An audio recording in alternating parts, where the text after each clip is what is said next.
Okay, if I can once again have your attention, Bronwyn Nielsen and Dr. Patrice Motsepe, thanks for that really enlightening conversation they had. An update on the heads of state. They're on their way. They're not quite here yet, right? Which is what we had hoped for. But they're on their way. So I will update you pretty shortly as to when they will arrive.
Advised to inform you that the heads of state are making their way to us shortly.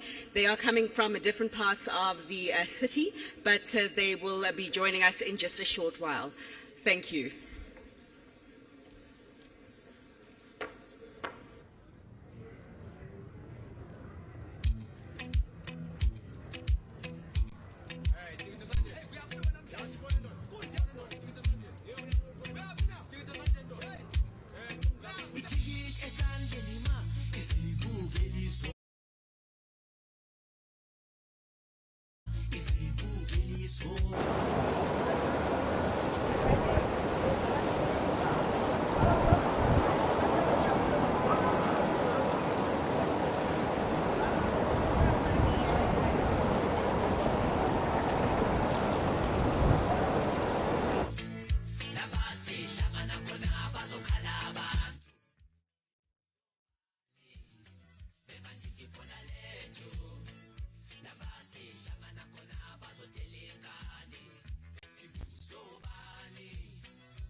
So let me just repeat what has been said before. The leadership's arriving. They haven't yet come. As you've heard, they come from different areas. We're expecting them shortly. So we know it's going to happen pretty soon. As soon as they come, you will know. It's happening imminently. In the meantime, let me just remind you, because somebody asked me regarding the hashtag, if people wish to share some of the pictures and videos that they've taken. So the most common hashtag that's been used that I've seen has been BRICS Summit 2023. And may I suggest that you use that hashtag on all the social media platforms that you can, right?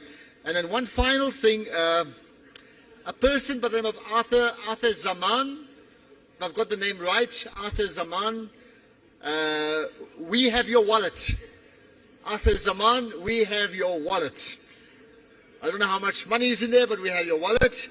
So my suggestion, if you can go to any of the ushers, they are well aware of it and they'll direct you to and reacquaint you with your wallet. In the meantime, please be patient. My apologies for that, but we do know that the arrival of the heads of state are imminent. Thank you.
This next song comes from Tanzania.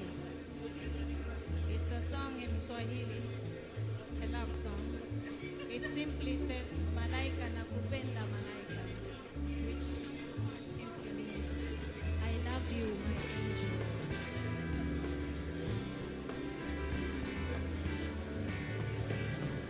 Malaika nakupenda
Attention, please. And this time it's good news, okay? We need everyone to be seated. We will resume the program imminently, so we need everyone to be seated, please. Please oblige everyone to be seated. Those on the outside, if you can all get inside as well. We'll start the program very shortly. Thank you.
May I ask us all to settle now?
Ladies and gentlemen, can we all rise and welcome the heads of state who will be coming in a moment. First, Deputy President of the Republic of South Africa. Deputy President, you are very welcome. Deputy President Paul Mashatile.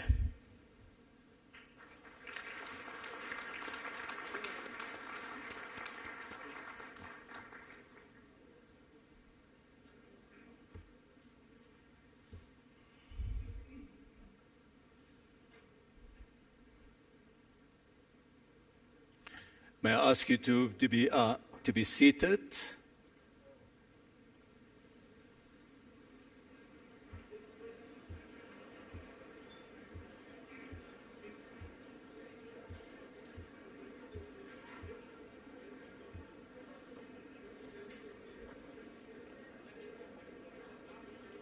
I just wanted to do the final check on the prompter for the president. Yes. Okay. Thank you, sir. So we've asked nothing to be changed. The president's prompter stays as he is. Some Shabdala will speak and then they can just know everything. Right, can I now again ask you to join me in welcoming the excellencies who are coming through now and joining us here on the stage.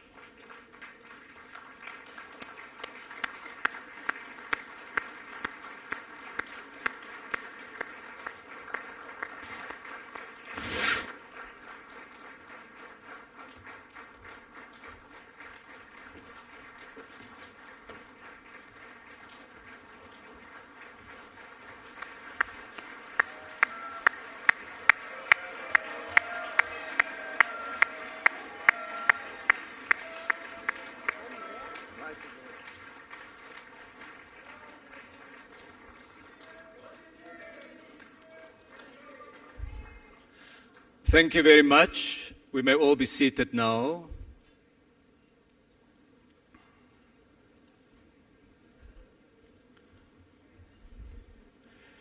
His Excellency President Cyril Ramaphosa, His Excellency President Lula da Silva, His Excellency Prime Minister Narendra Modi,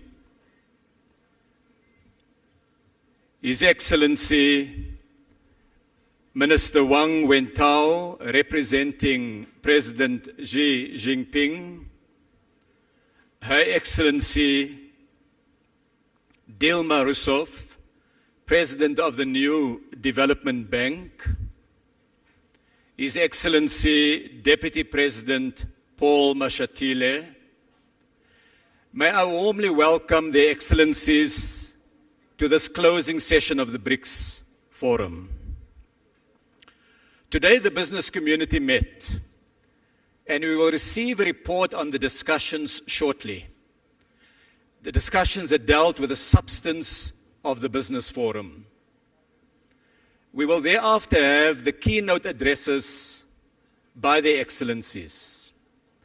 Those remarks will be the main cause of the meal that we are about to serve. I will therefore confine my remarks as an appetizer to those addresses. I am reminded, dear friends, that it is through trading, through travel, and through dialogue that friendships and lasting relationships are built. And it is remarkable how connected our people, our histories, and our economies in BRICS are. We have more than 2,000 years of trading history between Asia and Africa, with trade delegations reportedly sent by the African pharaohs to India in the age of Ptolemy. More than 1,000 years ago, there was a community of people who lived in the southern part of the African continent, near the banks of the Limpopo River. They were manufacturers and traders.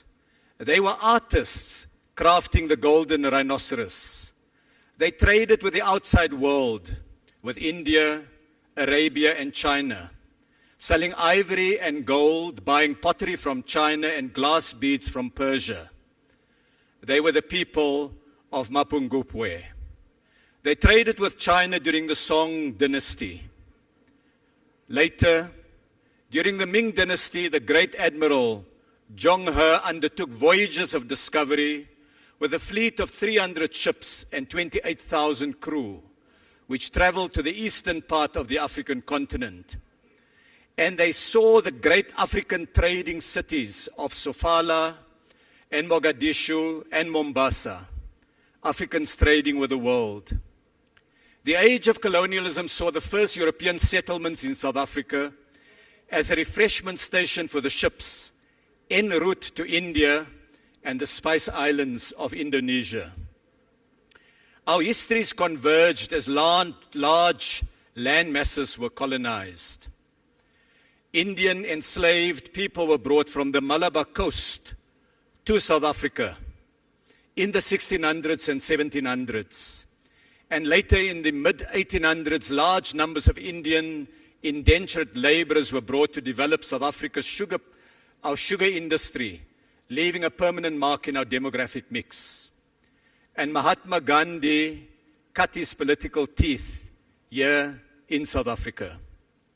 The age of colonialism saw too the start of the industrial scale transatlantic slave trade, taking captured Africans across the waters in crammed ships.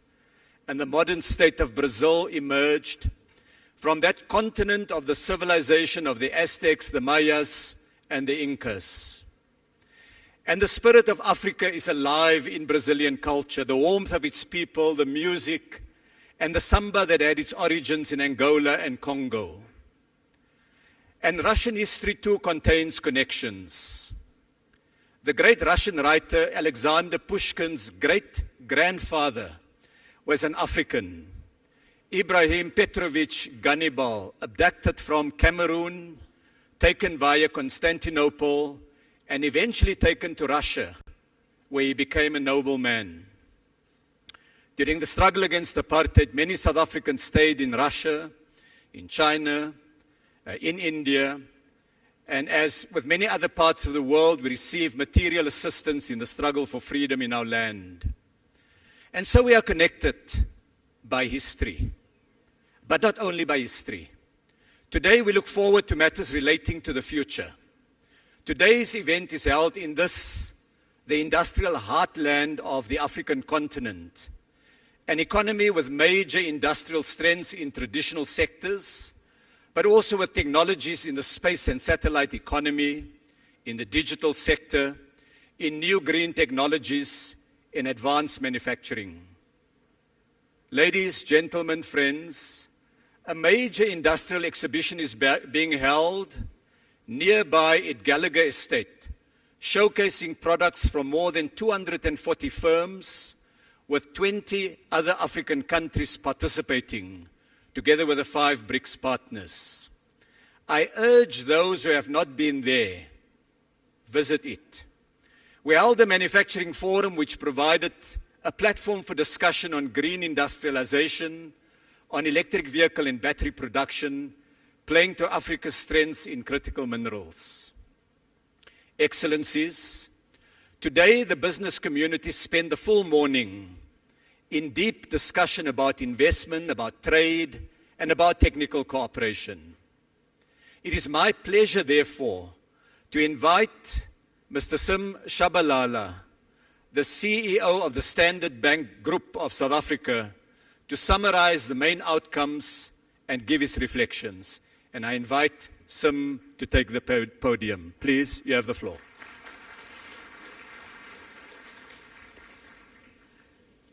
Thank you very much indeed, Mr. Minister, for that kind introduction. Your Excellencies, ladies and gentlemen, it's a tremendous privilege to present this high-level feedback on the BRICS Business Forum 2023. Today, guided by its theme of making accelerated growth and sustainable development a reality, the BRICS Business Forum has held sharply commercial and highly dynamic sessions attended by entrepreneurs, policymakers, business people, and indeed academics from across a number of the member countries and beyond. Talking of commercial dynamism, as the Minister has alluded, it is very fitting that the BRICS Business Forum has taken place right here in Sandton, here in Johannesburg, the capital of Gauteng. Gauteng generates about 35% of South Africa's GDP, and a large proportion of that is generated right here. And it is generated by South Africa's sophisticated and successful large corporations, medium-sized enterprises, and indeed SMEs. This year, for instance, Standard Bank's analysts think that South African listed equities will deliver average earnings per share growth of between 15 and 20%. To put it in perspective, other emerging markets are looking at -3% for the same period. And talking of South African corporations, relationships, travel, history, and trade, in the words of Minister Patel, I had the good fortune, ladies and gentlemen, and great honor of speaking this morning on a panel with Chairman Chin of the State Grid Corporation of China, as well as Mr. Ricardo Santon, President of the Brazilian Association of Animal Protein. They spoke about climate change and renewables. Words cannot describe the profundity of that moment. As it happens, it was a South African bank, my employer, the Standard Bank Group, which was the sole financial advisor to the State Grid Corporation of China in its 1.8 billion rand acquisition of 100% ownership of 7 power transmission companies in Brazil in 2010. I mention this, admittedly, because it illustrates that South African corporate expertise and connections are an important part of making BRICS into an ongoing commercial reality. South Africa certainly has its fair share of challenges, and I would rate unemployment and inequality as the deepest and worst of these. The wealth of Sandton is within easy walking distance of the deep poverty of Alexander, a painful contrast that can be found in all of the BRICS countries, but one that is also highly conducive to innovation in the service of inclusion. For instance, to South African ears, the Brazilian financial services innovations that we heard about today sounded all too familiar. So there are serious challenges here in South Africa, but we also have immense strengths and competitive advantages. As well as the corporations that I've mentioned, these strengths include our strong rule of law, which guarantees that contracts will be observed and that commercial disputes will be settled fairly. They include our freely floating currency, open capital account, extremely skillful and credible central bank, and deep and liquid capital markets. These guarantee that returns on investment are and will remain quickly accessible in the currency of the investor's choice. More competitive advantages arise from what a Chinese panelist called South Africa's celebrity products, Mr. President, which include rooibos tea, wine, and unique tourist experiences. This brings us to another of South Africa's strengths, which is South Africa's openness for the business and tourist traveler. People from all of our major trading partners enter South Africa either visa-free or with an e-visa. Further, liberalization of travel and greater encouragement of air links between the BRICS countries and our major trading partners is certainly warranted. Perhaps above all, South Africa's competitive advantage emerges from our well-developed trade and investment network with our fellow Africans. China is indeed Africa's largest trading partner. What is sometimes missed, however, is that South Africa is the second largest exporter to the rest of our beloved continent and its 4th largest import partner. Of course, investors from the BRICS and worldwide do very much want to buy into Africa, given our continent's uniquely favorable demographics, immense natural resources, potential for low-cost industrialization, and increasing market integration under the Africa Continental Free Trade Area. For all these reasons, according to the IMF forecasts and on current trends, it is likely that sub-Saharan Africa will be the fastest growing region of the world by 2030. Standard Bank's analysts foresee that intra-Africa trade could double under the AFCFTA and that there would be a $3.4 trillion investment opportunity in Africa infrastructure emerging from this rapid growth. The bottom line is simple. If investors from BRICS and worldwide want to buy into Africa's enormous growth potential, the place to start is right here, in the square mile of Sandton.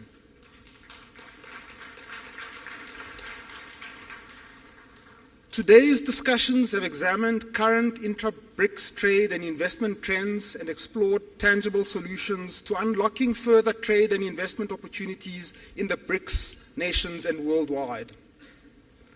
Given that the BRICS nations are agricultural powerhouses, agricultural production and trade were discussed in detail, with many useful comparisons, contrasts, and cross-learnings emerging.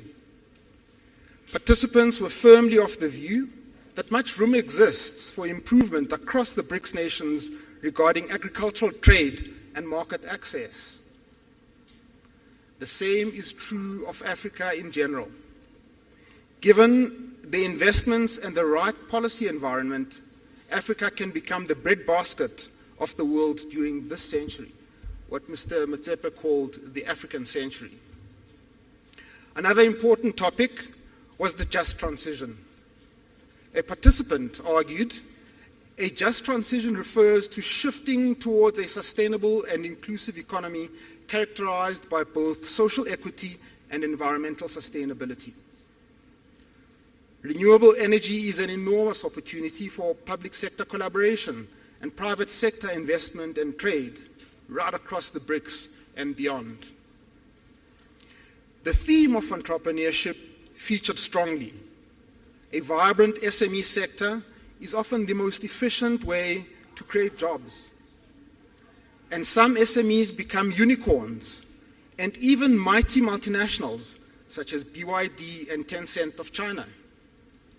Of course, for this to happen, countries need favorable business environments, strong education systems, and the appropriate financing institutions.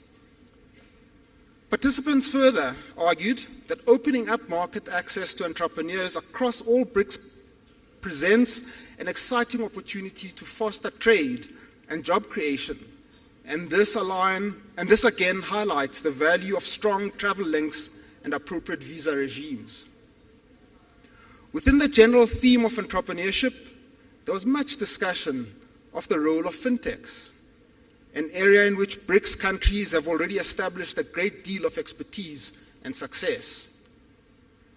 On finance for SMEs, participants pointed out, correctly, that startups are particularly vulnerable to sudden and sharp increases in interest rates. One of the roles for DFIs, therefore, is to provide concessional and patient capital for promising SMEs. Two essential preconditions for a financial system that is able to support both micro enterprises and lower income households are the democratization of data and universal access to a stable and credible form of identification. India has led the developing world on both access to data and ID, as has Brazil. In Africa, Kenya's rapid and sustained growth has also been powered by a significant pioneering use of mobile phone to create universal access to finance. The forum discussed the international payment system in some detail. From an African point of view, a highlight of this conversation was the discussion of the Pan-African payment system, which has immense potential to stimulate trade and growth by increasing the spend and certainty and reducing the costs of cross-border payments in Africa. Participants also debated the question of whether a BRICS currency is possible or even desirable, with strong views expressed both for and against, with little consensus being reached. Seen from a banker's perspective, the debate would probably progress more fruitfully if the discourse maintained a sharper conceptual distinction between international payments on the one hand and reserve currencies on the other. For example, and as the example of the PAPS illustrates, under certain circumstances it may be possible to simplify international trade and the attendant payments using a collection of domestic currencies without any reference to any international reserve currency. It's also important to be realistic about the necessary characteristics of an international reserve currency. These include being a currency issued by a central bank with very high credibility in the implementation of monetary policy, being the currency of a state or supranational entity with an equally strong track record of fiscal policy and meeting its debts, being freely available in large quantities in many jurisdictions, and full convertibility at all times. This set of characteristics cannot be quickly wished or agreed into existence, but can only emerge over a multiple of years as a track record of impeccable credibility and very wide use is built up. Finally, the forum also heard of the pleasing progress that is being made in institutional development, setting up sector-specific work streams which allow for concentration and focus on areas of common interest in infrastructure, manufacturing, energy, and financial services. In conclusion, today's discussions have been a very useful step in further unlocking the immense potential for trade and investment amongst the BRICS member countries. Thank you ever so much for your attention.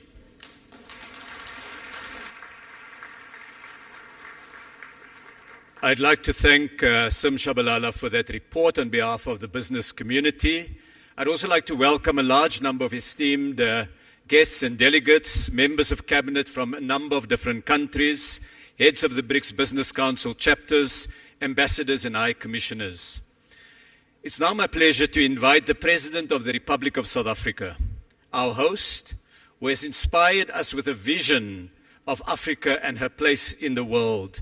Please welcome His Excellency, President Cyril Matamela Ramaphosa.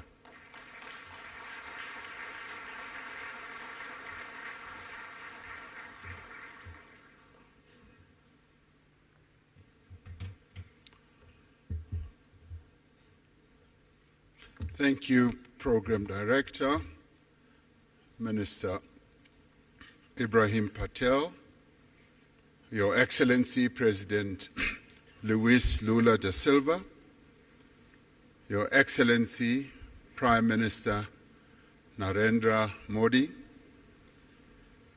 Honorable Ministers and business leaders, and Your Excellency President of the New Development Bank, Ms. Dilma Rousseff. I greet you all, and it's a great honor to have this opportunity to participate in this leaders' session of the BRICS Forum. I particularly want to thank Mr. Sim Shabalala for the report that he has just given, and particularly underline and appreciate the message that is coming from all of you as business leaders about the immense opportunities that you see in investment across the BRICS countries. The BRICS group of countries exists not only to strengthen government-to-government relations, but also to forge stronger ties between the peoples of our 5 nations. It is for this reason that several bodies have been established since the BRICS was formed to enable cooperation across society, be it in business, be it in political parties, be it in the social sector, and also in the sporting sector. The BRICS Business Council is a vital and vibrant platform for strengthening economic ties between our respective countries and in forging common perspectives on inclusive economic growth and development, as we have heard from the report that has just been tabled by Mr. Chabalala. The changes that have taken place in BRICS economies over the past decade have done much to transform the shape of the global economy. Together, the BRICS countries make up a quarter of the global economy. They account for a fifth of global trade and are home to more than 40% of the world's population. This agglomeration of these 5 countries has a major impact on various aspects of the global activity and life. As we celebrate the 15th anniversary of BRICS, trade between BRICS countries totaled some $162 billion last year. Foreign investment has played an important role in the growth of BRICS economies. Total annual foreign direct investment into BRICS countries is 4 times greater than it was 20 years ago. However, the new wave of protectionism and subsequent impact of unilateral measures that are incompatible with WTO rules undermine the global economic growth and development. We therefore need to reaffirm our position that economic growth must be underpinned by transparency, by inclusiveness. It must be compatible with a multilateral trading system that supports a developmental agenda, the type of developmental agenda that the 5 countries that are members of BRICS have embraced right from the onset.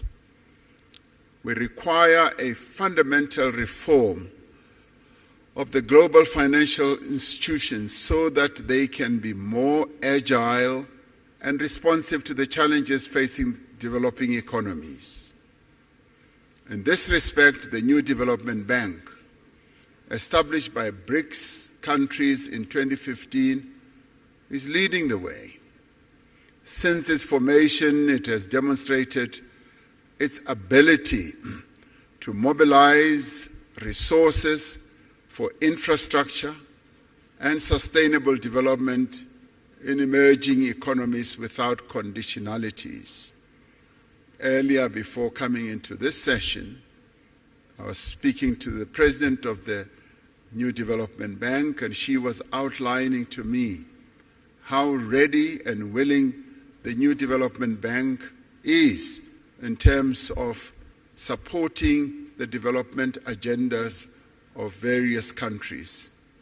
And we applaud this, and we appreciate this. BRICS economies have emerged as powerful engines of global growth.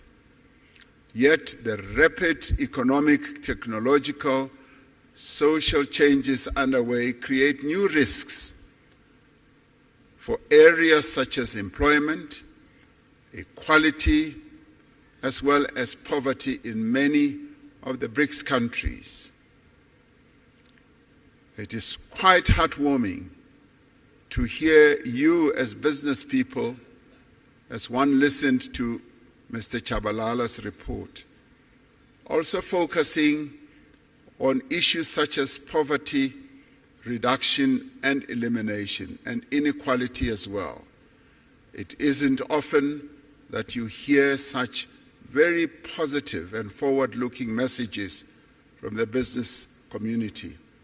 So it's wonderful to be in a forum under the aegis of BRICS that you as business leaders are in tune with the developmental agenda that needs to be pursued to lift the people who live in BRICS countries and beyond out of the ravages of poverty and inequality.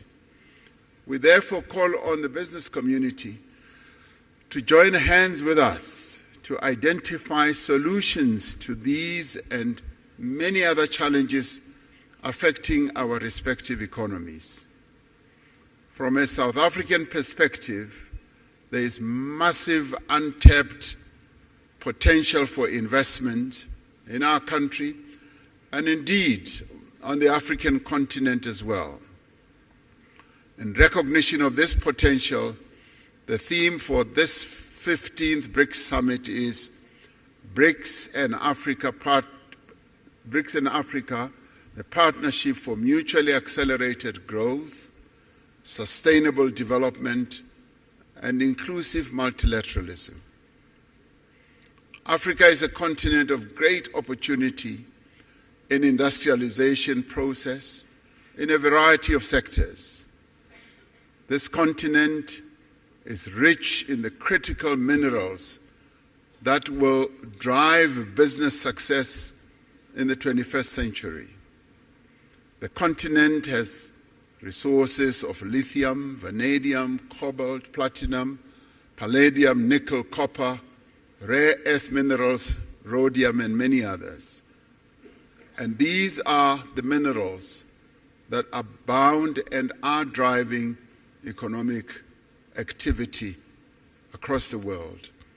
African countries have made it clear that the investors of choice are those who will come and invest in our continent, but also process the resources here close to source, so that African countries do not export rock and sand, but export finished products as we would like to do. We are developing stronger regional value chains that will connect a number of African countries, providing investors with diversity, with strength as well as with resilience. The African Continental Free Trade Area creates a single market that is expected to grow to 1.7 billion people and nearly $7 trillion in consumer and business spending by 2030. The success of the African Continental Free Trade Area will require a massive investment in infrastructure. We need to mobilize the substantial financing that is needed to build the roads, the ports, the rail, energy and telecommunications network that will enable industrialization and trade. It is also pleasing to hear that you as the business community, you also see this area as opportunities that you can invest in. Growth in African economies will be driven in the main by small and medium enterprises. This requires focused as well as effective support to these businesses. It is important that specific financing be directed also to women-owned businesses so that they can harness the benefits of the Continental Free Trade Area. And we in Africa, as we seek to grow and develop, we are focusing on the empowerment of the women of our continent who have been held back through the years of colonialism, and in our case, through the years of apartheid, through protocols and laws.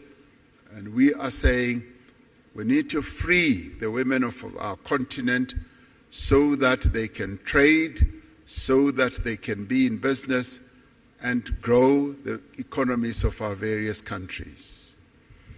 Africa has a young, digitally connected and urbanizing population, a population which provides a stable workforce for companies in the future.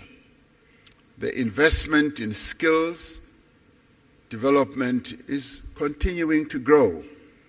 These factors all position Africa as the next frontier of productivity and growth.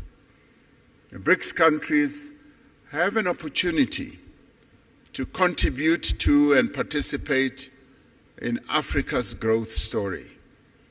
This can be achieved through greater cooperation in areas such as infrastructure, agriculture, manufacturing, new energy, and the digital economy.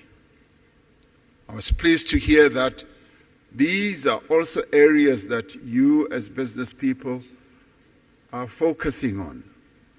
South Africa has an important position in growing the African market, facilitated by the Africa Continental Free Trade Area and other free trade agreements.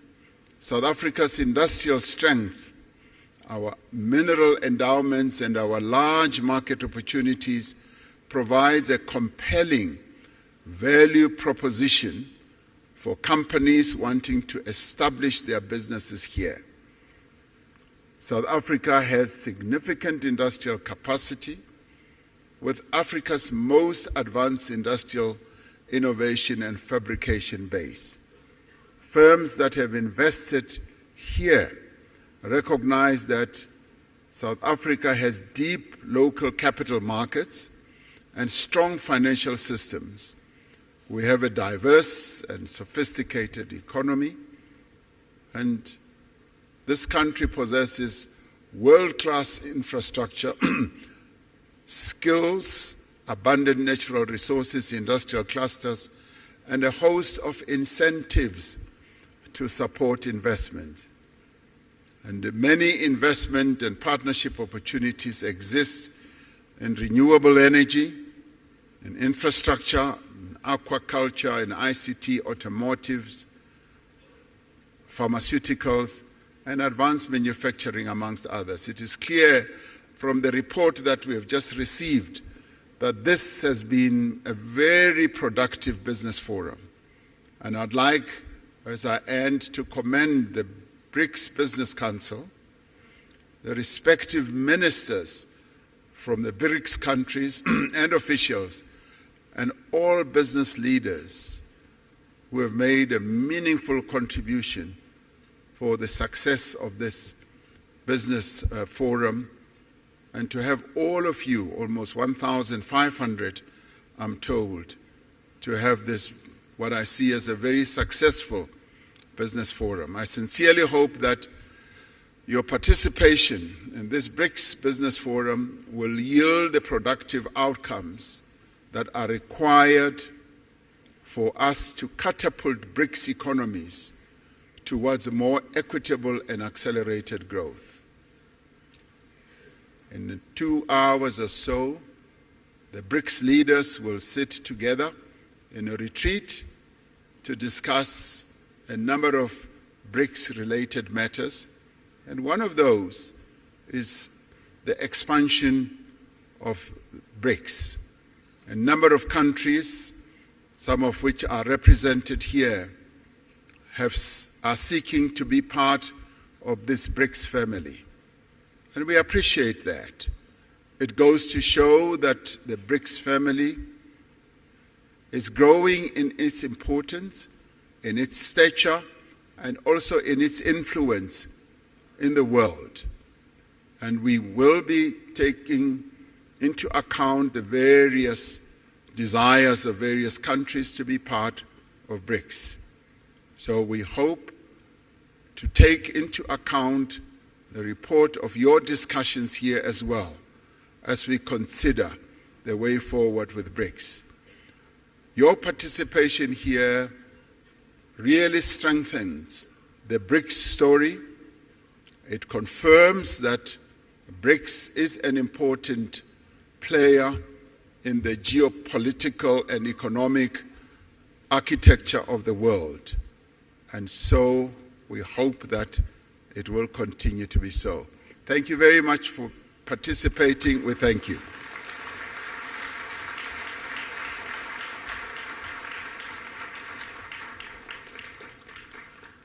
Thank you very much, Mr. President, for those remarks. It is now my pleasure to invite the President of the Federative Republic of Brazil, His Excellency President Lula da Silva, to take the podium. Please join me in welcoming the President.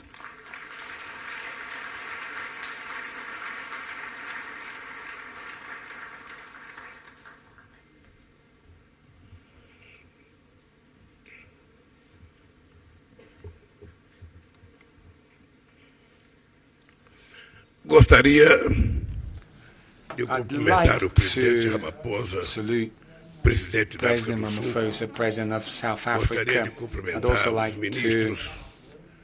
give my Gostaria de greetings to the cumprimentar a ministers, presidenta do novo banco, a the companheira Dilma Rousseff. NDB president, Gostaria de Comrade Dilma cumprimentar os Rousseff, empresários e as also empresárias aqui the business presentes. people here in attendance. E gostaria, And I'd sobretudo, like de to, saudar above all, o governo sul-americano salute pela realização the desse fórum South empresarial. African government for Quero hosting this expressar minha business forum. I'd satisfação like to also por say compartilhar how este pleased I am evento for com os sharing demais this event líderes with dos the other países dos leaders BRICS. of the BRICS countries. Agradeço também a I would todos also os like to empresários thank e all the empresárias business presentes, people in em attendance, especial particularly a direção do the Conselho Business Empresarial, Council que Board, completa 10 which anos. is celebrating its O 10th anniversary. estabelecimento de parcerias Establishing entre os partnerships among setores the private privados sectors é uma is a dimensão very muito relevante do relevant BRICS dimension for the e BRICS, que dá and vida e which gives continuidade life and às continuity relações to entre países. relations between the countries. Desde a primeira Since the cúpula de first chefes de summit Estado of heads of e de state governo, and government, nossa our participação share in the na global economia economy has global been vem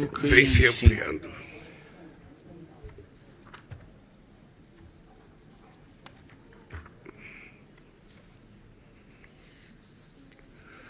Já ultrapassamos We have o surpassed G7. the G7 already, Respondemos por accounting for 32% do PIB 32% mundial of the em world paridade de GDP poder de in compra. purchasing power Projeções parity. indicam Forecasts indicate que os that mercados emergentes em emerging and desenvolvimento developing são markets aqueles are the que ones that will apresentarão show the highest maior índice growth de rate crescimento nos in the próximos coming anos. years. Segundo o While, FMI, enquanto os países according industrializados to the IMF, devem while industrialized countries desacelerar seu are crescimento de expected to 2,7% em grow by an 2022 average para of 2.7% in 2022, dropping to 1.4% to 2024. The projected growth for developing countries is of 4% for this Isso period. mostra This que o shows dinamismo da economia that the está no sul dynamism global of the e os economies in the BRICS global é south sua and the força BRICS motriz. is its driving force.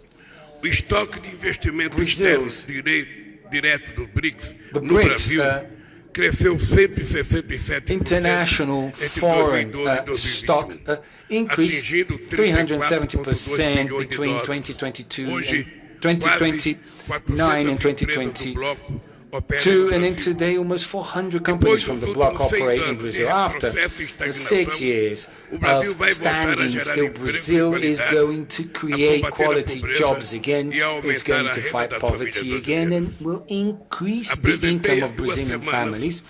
2 weeks ago, I presented the new PAC, Growth Acceleration Program. The plan provides for resuming suspended projects, accelerating ongoing projects, and also selecting new projects. It is a comprehensive program with many opportunities that may be of interest of investors from BRICS countries. We hope to mobilize $340 billion for modernizing our logistics infrastructures with investments in motorways, railways, waterways, ports and airports. We will also give priority to the generation of solar and wind power, as well as biomass, ethanol and biodiesel. We have immense potential for generating green hydrogen. We shall establish partnerships between government and the business community in all areas through concessions, public-private partnerships and direct contracts. In order for investment to grow again and drive development, we need to ensure more credibility, predictability, and legal certainty, as well as political and social certainty for the private sector. For this reason, I have advocated the idea of greater financial integration, where we could have a new reference unit which would not replace our national currencies. The financing needs, the unmet financing needs of developing countries remains high. The lack of a substantial reform from traditional financial institutions limit the volume and the credit modes offered by existing banks. The decision of establishing the new development bank represented a milestone in effective collaboration among emerging economies. Our joint bank must be a global leader in the financing of projects that address the most pressing challenges of our time. By diversifying payment sources in local currencies, increasing its partner network, and its membership, NDP constitutes a strategic platform to promote cooperation between developing countries. In this strategy, engagement with the African Development Bank will be central to this. At the multilateral level, the BRICS stood out for being a force that works in favor of a fairer, more predictable, equitable global trade. We cannot accept the greed neocolonialism that imposes trade barriers and discriminatory measures under the guise of protecting the environment. As of December, Brazil will hold the G20 presidency. The presence of 3 BRICS members in the G20 Troika will be a great opportunity for us to move forward on issues of interest to the Global South. We already have South Africa's participation, but the group's representativeness may be increased with the entry of the African Union and other countries of the continent.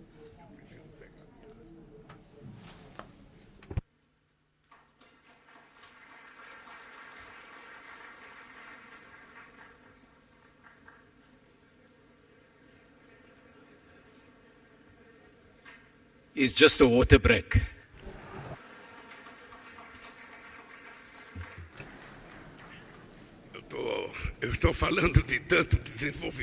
I've been talking about developing, and then suddenly, I miss the main important source of life, water. Queridos amigos, dear friends, upon taking office as president of my country again, I am resuming the guidelines of Brazilian foreign policy. We started to rebuild South American integration. We have resumed our partnerships with the US, China, and the European Union. We hosted the summit of the Amazon countries. We still had to return to Africa. It is unacceptable that in 2022, Brazil's trade with Africa has dropped by 1/3 when compared to 2013, when it was almost $30 billion. Trade flow with Africa still corresponds to only 3.5% of Brazil's foreign trade. Our trade agreement network is still in its infancy. Existing agreements with Southern Africa and Egypt date from my second term. Today, over 65% of Mercosur exports to Africa went to African countries with which there is no agreement in force. There is plenty of room to grow. In addition to a past that unites us, we also share a common vision of the future. In my first 2 terms, the African continent was a priority for Brazil. I have made 12 trips to Africa and have been to 21 countries. Brazil is back on the continent where it should never have left. Africa has vast opportunities and enormous potential for growth. To discuss the relaunch of trade with the continent, Brazil brought together the heads of the trade promotion sectors of all our representations in African countries here in Johannesburg last June. Africa is building an ambitious free trade zone project. 54 countries, 1.3 billion people with over $3 trillion in GDP in this continent, which is the youngest in the world from an age perspective and will be the most popular by 2100, offers countless opportunities for Brazilian products such as food and beverages, oil, iron ore, vehicles and iron and steel manufacturers. Africa has 65% of the arable land available in the world, and it has a strong vocation for being an agricultural powerhouse with the capacity to feed its people and offer global food security solutions. Combining investment and technology, Brazil has developed modern tropical agricultural techniques that can be successfully replicated in Africa. Through the Brazilian Agricultural Research Corporation, we have turned the Cerrado into an area of high agricultural productivity, and we can replicate this experience in the African savanna. My government has also resumed public policies to support family farming, essential to fight food insecurity and hunger that affects our continent. The More Food program, which I relaunched last June, allows small farmers to have access to financing to purchase tractors, tools and harvesters. As in the past, a version of the More Food program for food should be resumed as another aspect of Brazilian South-South cooperation.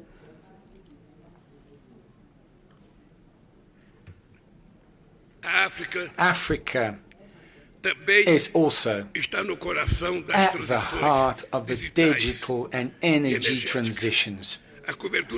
Internet coverage already reaches most of the African population, and digital innovation centers and financial technology services companies are multiplying, strengthening the Brazilian health complex. Strengthening may lead to ample opportunities for cooperation with South America. The African continent has important ore reserves such as, essential ore such as lithium and cobalt that will play a strategic role. So that we do not remain as exporters of primary products, we must make the most of this opportunity to forge the integration of our production chains and add value to the goods and services that we produce in a sustainable manner. Africa is the region of the world that emits the least amount of greenhouse gases. However, this does not mean that it does not have to face the most perverse consequences of global warming, such as droughts, floods, fires, and cyclones. Brazil and many African countries have comprehensive plans to renew their energy mixes. We share the responsibility of caring for tropical rainforests and preserving biodiversity. We share the common concern of fighting the desertification process. Environmental and ecosystem services provided by rainforests to the world, they must be paid for in a fair and equitable manner. Social diversity products can generate jobs and income and offer alternatives to the predatory exploitation of natural resources.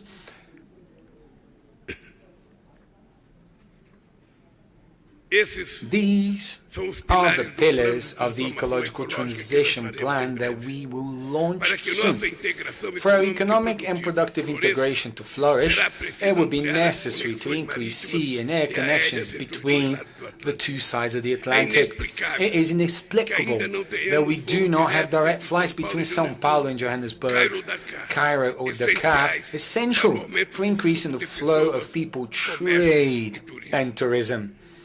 Therefore, I believe it to be very important, the proposal made by the BRICS Business Council of establishing a multilateral agreement of air services for the group with the main national transport and aviation authorities from the countries. Very relevant proposal, because the BRICS have a unique chance of shaping the global development path. You, business people, you're part of this effort. Together, our countries make up a third of the global economy. This relevance will grow with the admission of new full members and dialogue partners. Collaboration between the public and private sector is vital for harnessing this potential and achieving lasting results. Thank you very much and good luck.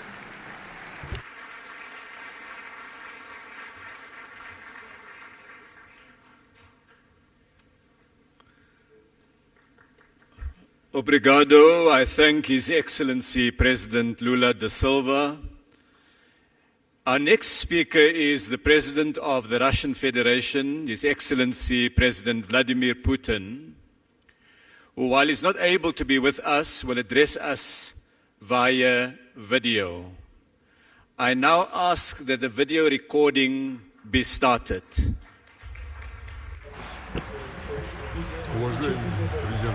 Dear President Ramaphosa, ladies and gentlemen, dear friends, I'm pleased to greet the government and business representatives, experts and industry specialists who have gathered to this meeting of the BRICS Business Forum. I would like to note that holding such business forums on a regular basis, along with the systematic work of the BRICS Business Council, which brings together top businessmen and heads of major companies of the 5 countries, plays an immense practical role in promoting mutual trade and investments, enhancing cooperation ties, and expanding direct dialogue among business communities, and thus effectively contributes to accelerated socio-economic growth of our states and achievement of sustainable development goals. It is important that this forum focuses on such pressing issues as the post-pandemic economic recovery of the BRICS states, improvement of citizens' well-being, industrial modernization, development of efficient transport and logistics chains, stimulation of equitable technology transfers.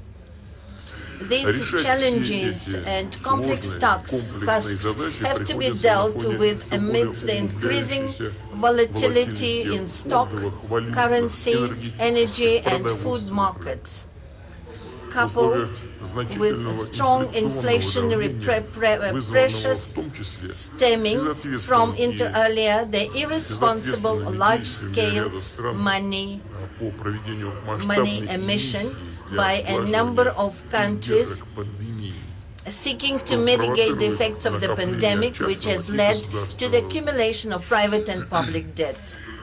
International economic situation is also seriously affected by the illegitimate sanction practice and illegal freezing of assets of sovereign states, which essentially amounts to the trampling upon all the basic norms and rules of free trade and economic life, norms and rules that not so long ago seemed immutable. Resource shortages, increased inequality, rising unemployment, and aggravation of other chronic problems of the world economy are the direct consequences. Prices for food, basic agricultural products, and crops have skyrocketed, and it is the most vulnerable, poor countries that are hit hardest. Importantly, and in this circumstance, the BRICS states have stepped up their interaction, and our joint work to ensure economic growth and sustainable development brings concrete, tangible results. More and more joint projects are launched. Mutual trade is growing, industry contracts are expanding. Above all, our cooperation is based on the principles of equality, partner support, and respect to each other's interests. And that is what is the core of our association's forward-looking strategic course. The course that reflects the aspiration of the larger part of the international community, so-called global majority.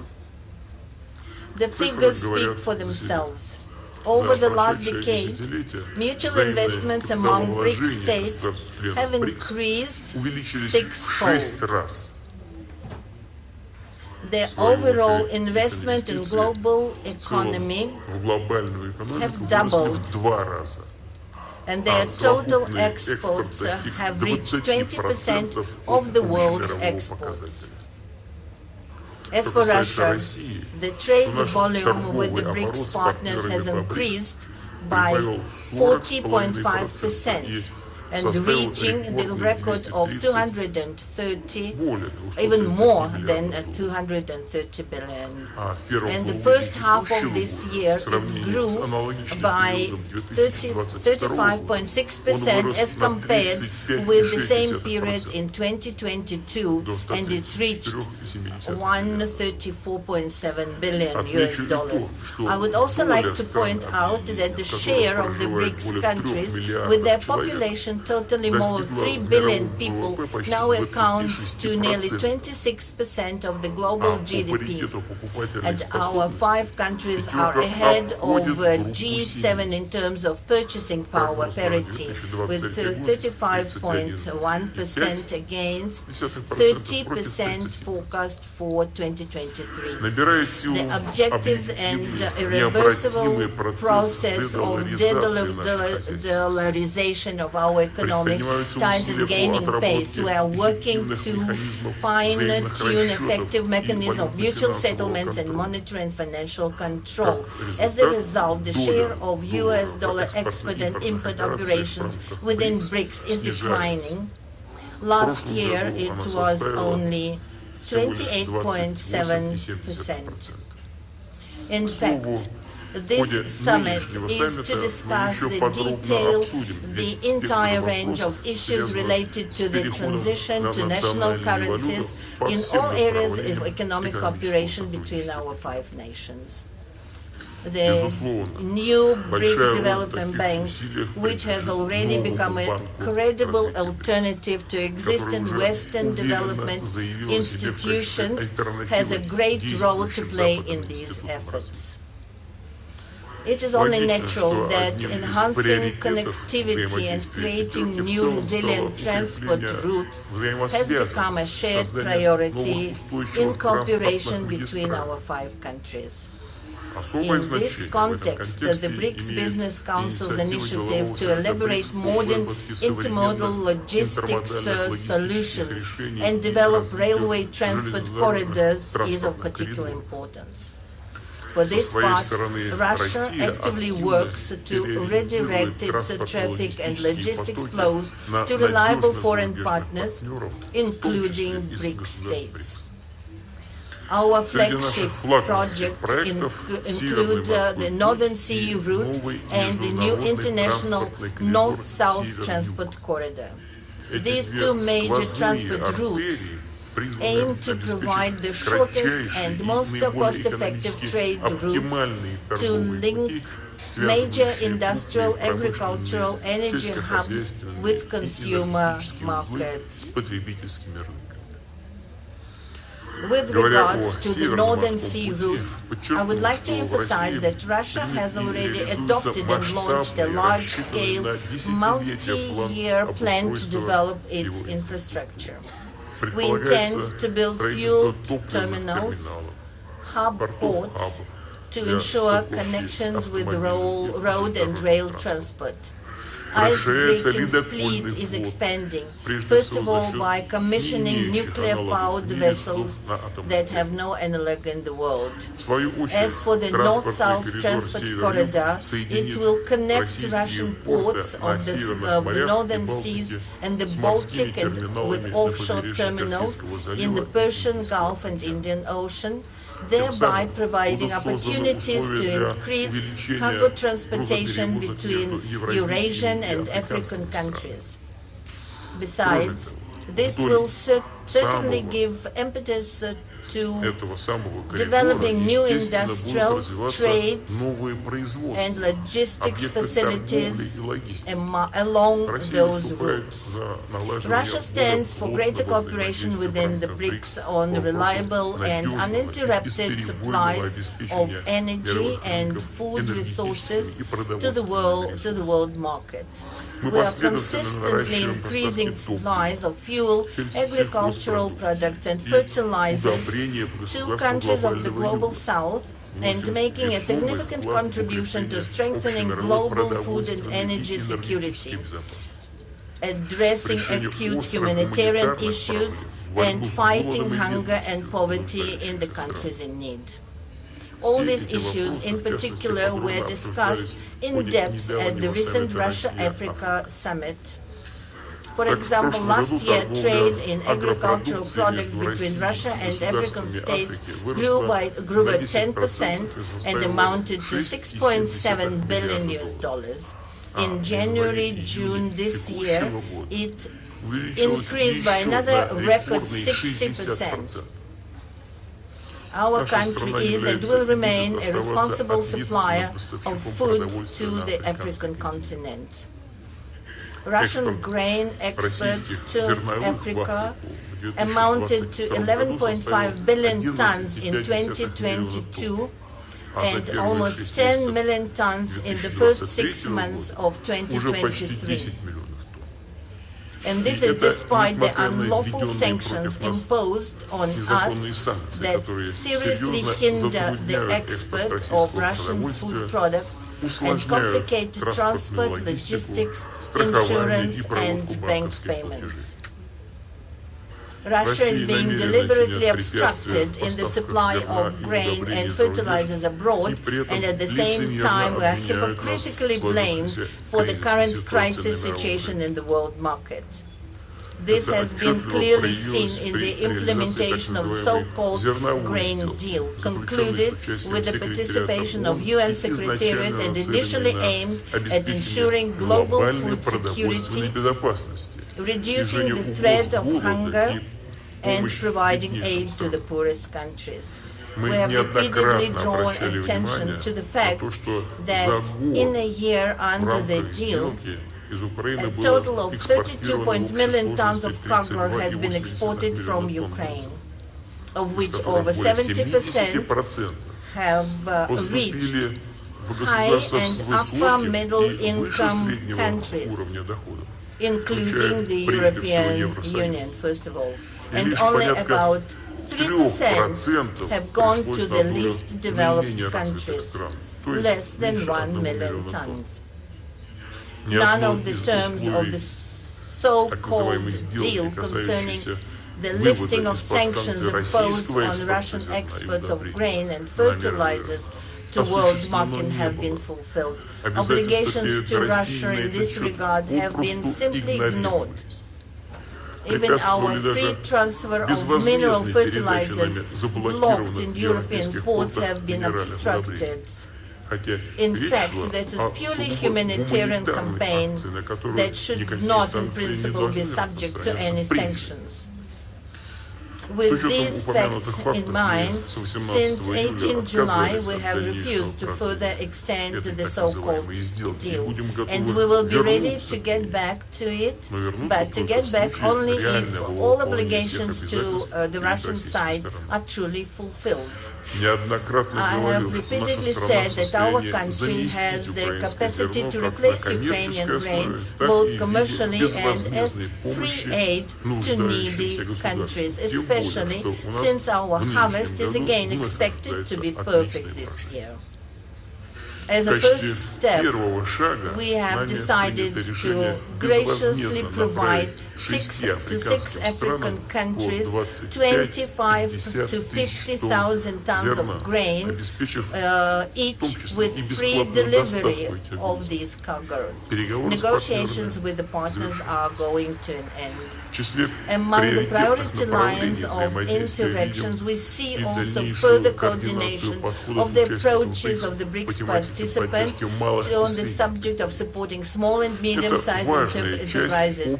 This is an important part of the overall economic agenda of the Group of Five, which implies the assistance of the widest circles of citizens involved in business regarding the issues of administrative and tax regulation, digitalization, electronic commerce, and participation in the value chains. I would note that thanks to the state support programs, the entrepreneurs from the BRICS countries successfully adapt to the constantly changing situation in the global market. They find new partners, new sales channels, attract additional funding, and use more actively modern technologies. It is equally significant to continue to develop cooperation within the BRICS countries in the field of decarbonization of economy, reduction of man-induced impact on the nature, and adaptation to the changing of climate. Russia is ready to work jointly to promote more balanced approaches to the climate change in the international arena. Our country is consistently implementing the national low-carbon development strategy. We plan to reach the carbon neutrality of the Russian economy not later than 2060, including through the introduction of technological innovations, modernization of infrastructure, for access to affordable and clean energy, conservation of ecosystems on land and sea. We believe that the implementation of the climate goals can be facilitated by a variety of technologies, including those that have been in use for a long time already, such as nuclear generation, hydropower, gas motor fuel. To sum it up, I would like to reiterate that the multifaceted partnership and cooperation within the BRICS not only makes a significant contribution to ensuring sustainable growth of our states, but also generally promotes the healthy global economy and successful achievement on the global development goals and targets set by the UN to fight poverty, expand people's access to quality health care, eradicate hunger, and improve food security. Therefore, I'm confident that the BRICS Business Forum and Business Council will continue their creative work aimed at the improvement of contacts between the entrepreneurial circles of the countries of the Group of Five and joint implementation of mutually beneficial projects. In conclusion, I would like to invite representatives of the business circles to our countries to come, to the Eastern Economic Forum in Russia that will take place in 10 to 13 September in the city of Vladivostok, where by tradition there will be discussion of issues that are of interest, including the business community of the BRICS countries. Thank you very much for your attention.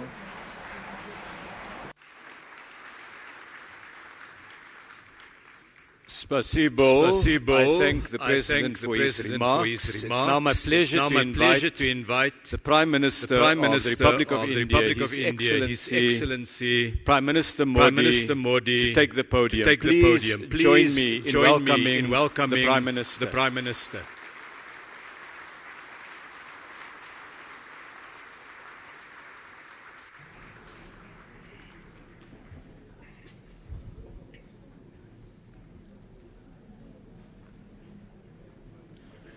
Excellencies, leaders of BRICS business community, my namaskar Good evening to you all. I am glad that immediately after arriving in South Africa, our very first engagement is the BRICS Business Forum. First and foremost, I thank President Ramaphosa for his invitation and for organizing this meeting. My heartiest congratulations and best wishes on the 10th anniversary of the BRICS Business Council. In the last 10 years, the BRICS Business Council has played a vital role in enhancing our economic cooperation. In 2009, when the first BRICS summit was held, the world was just coming out of a massive financial crisis. At that time, BRICS emerged as a ray of hope for the global economy. In the present times also, amongst the COVID pandemic, tensions, and disputes, the world is dealing with economic challenges. In such times, once again, the role of BRICS countries is important. Friends, despite volatility in global economy, India is the world's fastest growing major economy. Very soon, India will become a $5 trillion economy. There is absolutely no doubt that in the coming years, India will be the growth engine of the world. And the reason for this is that India has converted crises and difficulties into opportunities for economic improvements. In the last few years, we have carried out reforms in mission mode, and these reforms have helped in continuously improving ease of doing business in India. We have also reduced the compliance burden. We have removed red tape and instead laid the red carpet. There has been a boost in investor confidence due to introduction of GST and the implementation of the Insolvency and Bankruptcy Code. Areas such as defense and space that were considered restricted have today been opened up for the private sector. We have laid special focus on public service delivery and good governance. By leveraging technology, India has taken a massive leap towards financial inclusion. The maximum benefit of this has reached our women in rural India. Today, with one click, millions of people in India get direct benefit transfers. So far, more than $360 billion of such transfers have been made. This has increased transparency in service delivery and reduced corruption and middlemen. India has the cheapest per gigabyte cost. Today, in India, from street vendors to large shopping malls, all use UPI, that is, the Unified Payments Interface. Today, India is the country with the highest number of digital transactions in the world. Countries like UAE, Singapore, France are also joining this platform. There are several possibilities of working on this with BRICS countries also. The large-scale investment being done on infrastructure in India is changing the country's landscape. In this year's budget, we have kept a provision of approximately $120 billion for infrastructure. By way of this investment, we are laying a strong foundation for a new India of the future. Rapid changes are coming into effect in all areas of railways, roads, waterways, and airways. Today, in India, new highways are being constructed at a speed of 10,000 kilometers per year. The number of airports has doubled in the last 9 years. We have implemented the the production-linked incentives with an objective to promote investment and production, with logistics costs reducing, the manufacturing sector of India is becoming competitive. India is amongst world leaders in the area of renewable energy.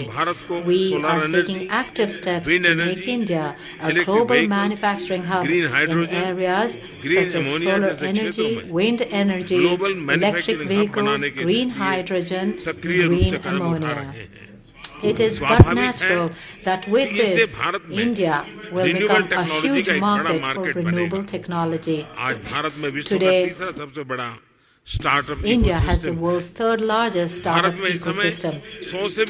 There are more than 100 unicorns in India currently in areas such as IT, telecom, fintech, AI, and semiconductors. We are moving forward with a vision of making India make for the world. All of these efforts have directly had a positive impact on the lives of common people. In the last 9 years, the income of people has increased approximately 3 times. Women's participation in the economic development of India has been significant. From IT to space, from banking to healthcare, women have worked shoulder to shoulder with men and are contributing to the country's progress. The people of India have resolved to become a developed nation by 2047. Friends, I invite all of you to be a part of India's development journey. The COVID pandemic has taught us the importance of resilient and inclusive supply chains. For this, mutual trust and transparency are extremely महत्वपूर्ण है। हम एक दूसरे की ताकतों को जोड़कर पूरे विश्व, खास तौर पर ग्लोबल साउथ के कल्याण में महत्वपूर्ण योगदान दे सकते हैं। एक्सेलेंसी, मैं एक बार फिर ब्रिक्स बिजनेस जगत के लीडर्स को उनके योगदान के लिए बधाई देता हूं। इस मीटिंग के शानदार आयोजन के लिए मैं मेरे मित्र राष्ट्रपति रामाफोसा का भी आभार व्यक्त करता हूं। बहुत-बहुत धन्यवाद।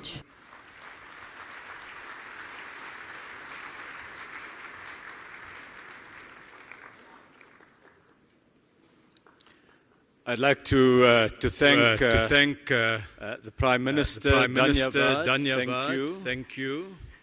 We now have a statement by His Excellency President Xi Jinping, President of the People's Republic of China, which will be delivered by Mr. Wang Wentao, the Minister of Commerce of the People's Republic of China. Please join me in welcoming Minister Wang to make the statement on behalf of President Xi.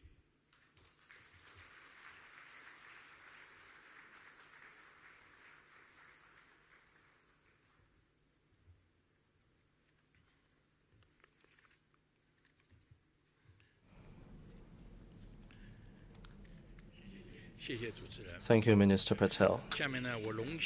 It is my great honor to read out the remarks on behalf of His Excellency Xi Jinping, President of the People's Republic of China, at the closing ceremony of the BRICS Business Forum 2023. Your Excellency President Guatemala Cyril Ramaphosa, members of the business community, ladies and gentlemen, friends, I wish to extend my warm congratulations on the success of the BRICS Business Forum in South Africa. 10 years ago here in South Africa, we BRICS leaders witnessed the birth of 共同见证了金砖国家工商理事会的诞生。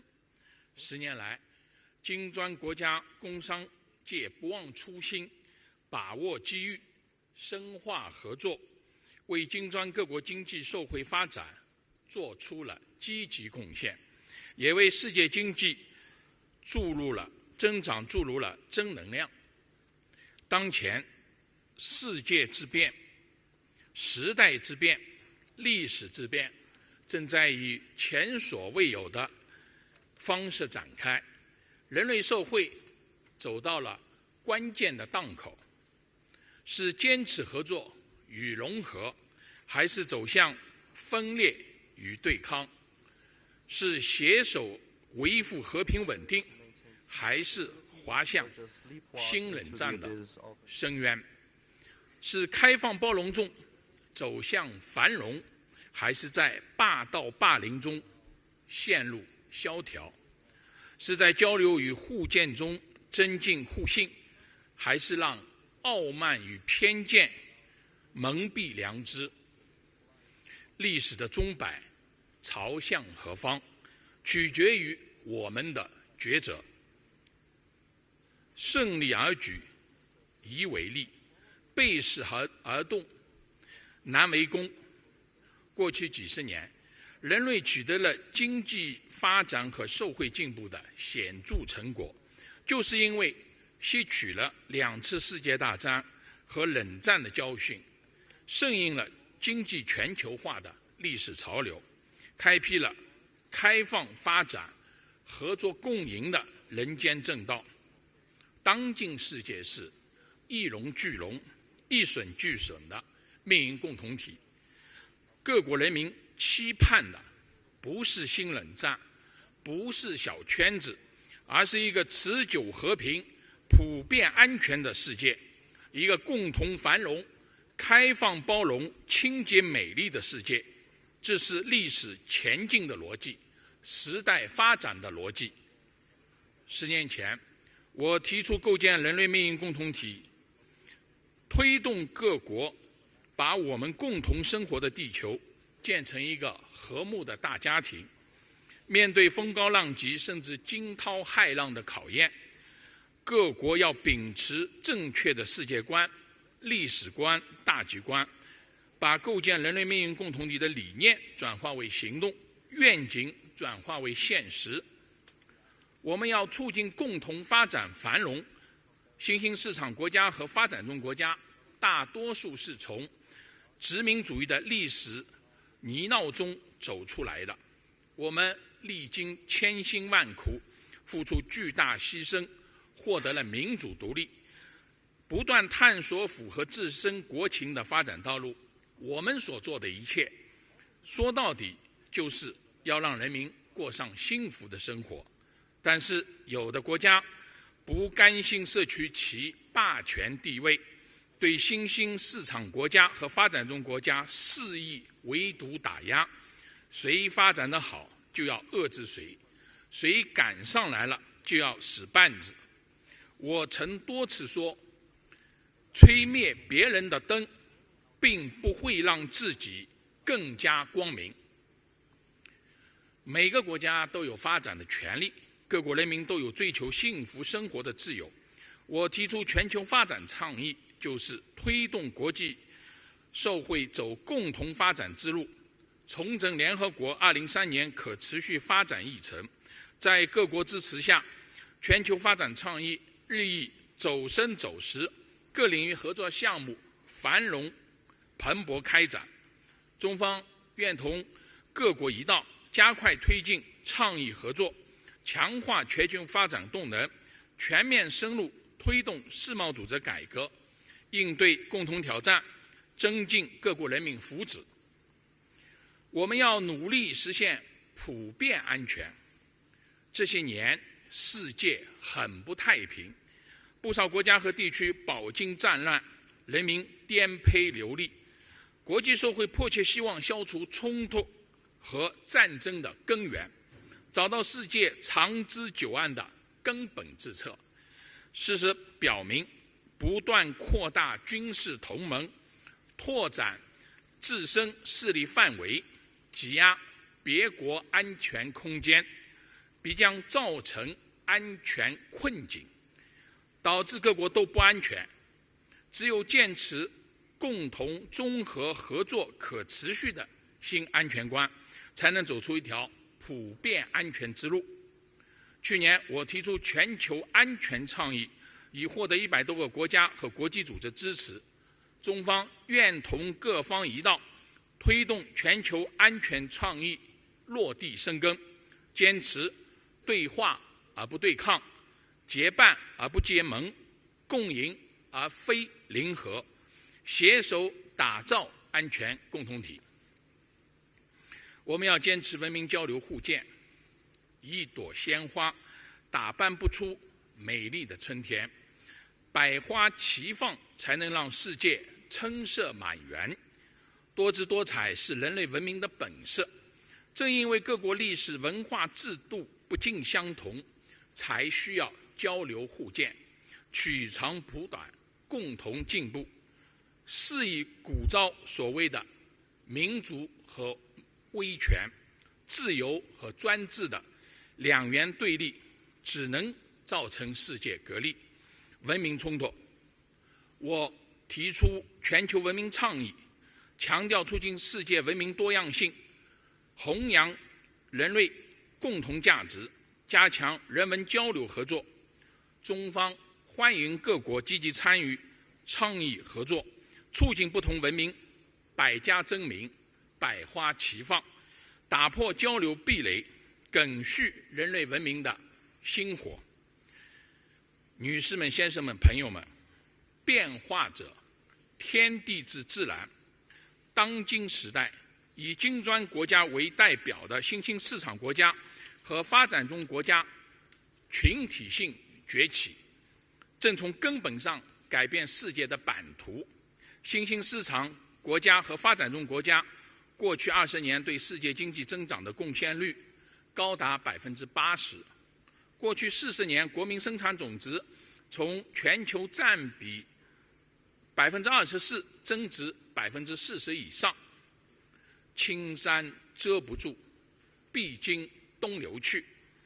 无论有多少阻力，金砖国家这次积极、稳定、向善的力量都将蓬勃发展。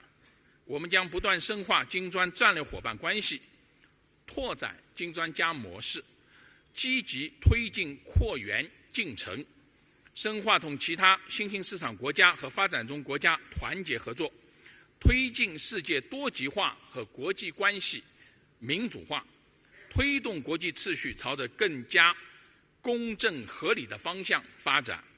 今天，金砖国家同50多个国家聚首南非，不是拉谁、选谁、选边站队，不是搞阵营对抗，而是打造和平发展的大格局。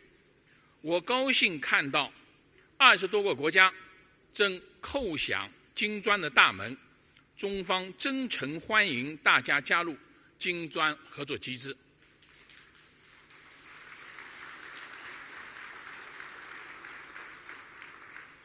女士们、先生们、朋友们，中国坚定奉行独立自主的和平外交政策，致力于推动构建人类命运共同体。作为发展中国家全球南方的一员，我们始终同其他发展中国家同夫婿共命运，坚定维护发展中国家共同利益，推动增加新兴市场国家和发展中国家在全球事务中的代表性和发言权。中国没有称皇称霸的基因，没有大国博弈的冲动，坚定地站在历史正确的一面，坚定奉行大道至行，天下为公。当前，中国人民正在中国共产党带领下，以中国式现代化全面推进中华民族伟大复兴。中国式现代化主要特征是人口规模巨大，全体人民共同富裕，物质文明和精神文明相协调，人和自然和谐共生，走和平发展道路。中国式现代化创造了人类文明的新形态，展现出现代化的新途径。希望广大发展中国家都能从本国国情出发，在借鉴人类优秀文明成果基础上，探索实现现代化的新路径。高质量发展是中国全面建设现代化国家的首要任务。我们致力于贯彻新发展理念，构建新发展格局。过去10年，中国对世界经济的年平均贡献率超过30%。今年以来，中国经济保持回升向好态势。中国具有社会主义市场经济的体制优势，超大规模市场的需求优势，产业配套体系完整的供给优势，大量高素质劳动者和企业家的人才优势。中国经济韧性强、潜力大、活力足，长期向好的基本面不会改变。中国经济大船将乘风破浪，持续前进。中国将始终是世界发展的机遇，我们敞开大门，谁来同我们合作都欢迎。作为一个超大规模经济体，中国将坚定推进高水平开放，扩大市场整入，缩减外资整入负面清单，提升现代服务业开放水平。我们将持续优化营商环境，落实外资企业国民待遇，打造市场化、法治化、国际化的营商环境，构建面向全球的高标准自由贸易网络。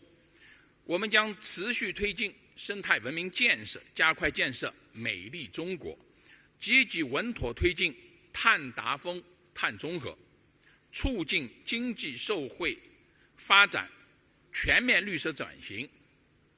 展望未来，随着中国14多亿人口整体迈进现代化，中国必将对世界经济做出更大贡献，为各国工商界提供更大的空间。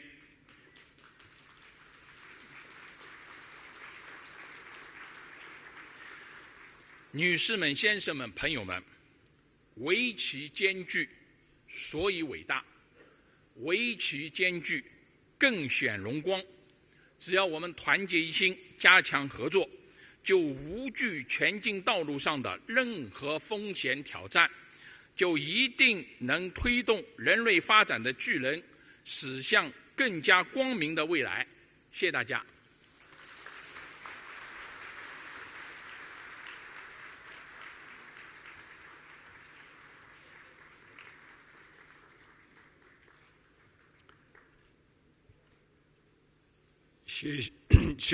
I wish to thank President Xi Jinping for his remarks and to Minister Wang for delivering it on His Excellency's behalf. We've now heard the views of 5 heads of state, views representing more than 40% of the world's population. The Excellencies too have heard the reports from the business community of the discussion you have had today. Ladies and gentlemen, this brings us to the close of this session. I want to thank very sincerely the heads of state, their excellencies, for the time, for the insights, and for the comments that they've made. The heads of state will leave the stage now, and we say farewell to them as they proceed to their next meeting in what will be a busy few days. I ask that you join me in saying thank you to them as they take leave of absence from us. 我最近试了一个东西，真的很有用啊，所以要分享给大家，那就是太阳星全效克菲尔益生菌。吃了2-3天，真的有明显的感觉。最主要就是睡眠的品质变好喽。那你知道，这个睡得好呢，整个人工作就可以更加的专注，当然情绪也就变得更好了。因为太阳星全效克菲尔益生菌，我才认识了这个克菲尔益生菌。它是由多支菌种益生菌所组合而成的，不但是能够维护消化道机能的正常运作，而且呢还有多种有益健康的保健功能，非常的强大。有台大教授专门研究它，把它叫做神仙的礼物。而您知道吗？有上千篇国际研究证实，克菲尔益生菌不仅是帮助肠道健康，肠道菌透过肠脑轴影响全身的器官，所以维持肠道菌种的平衡，这是解锁身体健康、精神健康的钥匙。